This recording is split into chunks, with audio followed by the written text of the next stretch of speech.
You are looking at Julian's pronunciation guide, where we look at how to pronounce better some of the most mispronounced words in the world, like this other curious word. But how do you say what you're looking for today?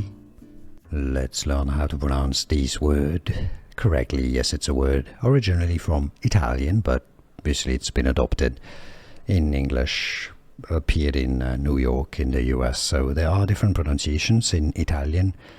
Graffiti. In English, British English, UK pronunciation. Graffiti. Not gra, generally it's a gra sound. Graffiti, stress on the fi syllable. Graffiti. In America, the American English pronunciations, US pronunciation, graffiti, with a T that sounds like a D. Graffiti.